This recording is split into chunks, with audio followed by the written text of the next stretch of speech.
It's 6:17 and time now for What's Trending. Well, a Californian man had a shocking surprise when he found some uninvited guests at his home last month. 3 bears made themselves at home in his house. So imagine John Holden's surprise when he came home around lunchtime on October 28th and saw that he wasn't the only one who was hungry and found KFC to eat in the kitchen. When Holden first arrived, he saw his front door open and then spotted Mama Bear sitting outside. Holden tells us she wouldn't leave, so he ran past her up the stairs into the house.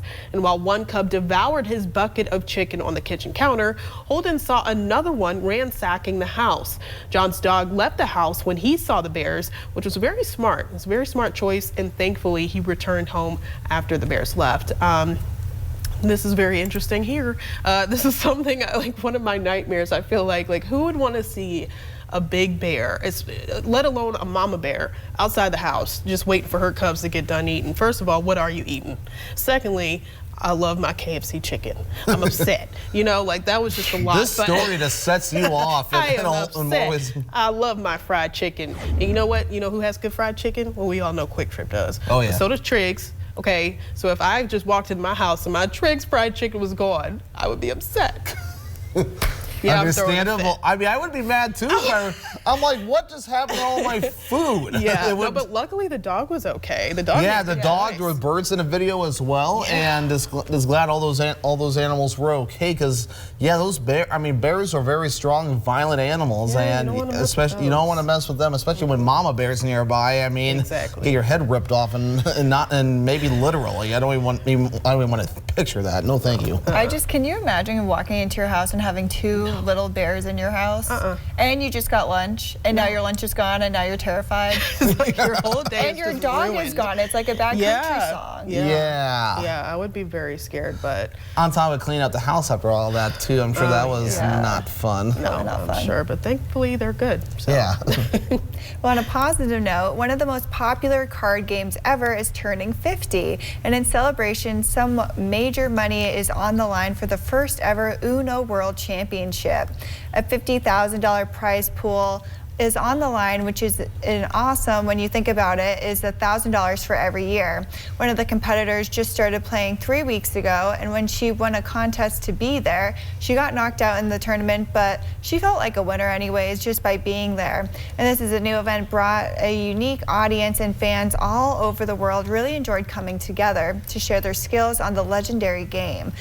Now, I haven't really played Uno that much, but I know people get... You have not played Uno? I played it, but I wasn't... Okay. It was more like goldfish and goldfish, not goldfish, go fish. Wow. Yeah. No, did you like it though? Yeah. Okay. People got intense about it, which I didn't. Since I was like a newbie at it, I didn't get it. And people were like throwing like reverse cards and.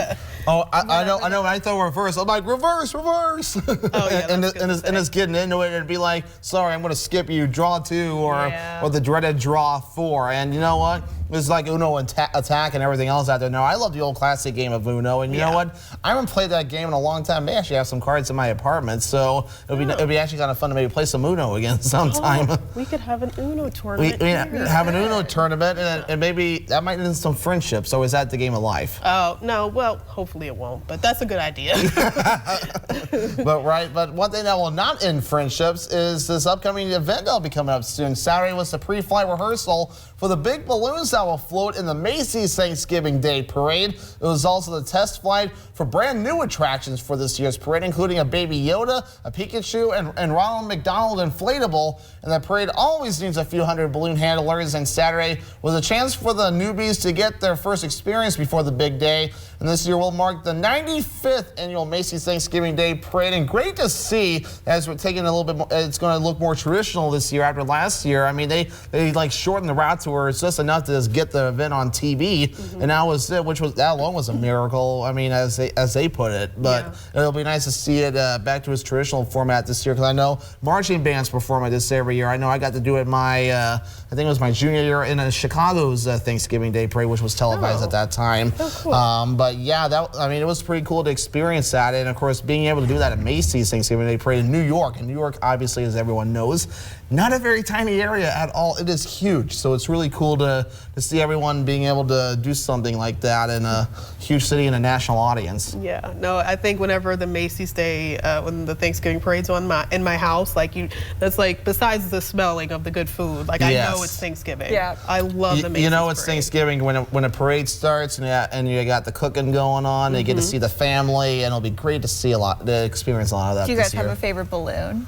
Ooh, well, mine's always going to be SpongeBob. But I saw that they had Doc McStuffins this year too. I just know that because my little cousins, but she's a little doctor and she's so cute. You know, it's hard for me to choose though, because I mean I can't remember all the balloons that are in the parade, so it's hard to make a decision. I feel like Snoopy or like Pikachu. Snoopy's for some a good one. reason. Yeah. Pikachu's just like a good nostalgic. Like, Yeah. It's really random, but like. You know what? it's still I'll just pick Snoopy just to be different. I also love Snoopy. Or And like you also see Santa Claus coming down on his Yeah. float Yeah. too. That's also great. that's always cool too. At the very end of the parade, you see Santa dancing in the float, and that just tells you the holiday season is here. Although I think it started back in like October or something like that, but that's another debate.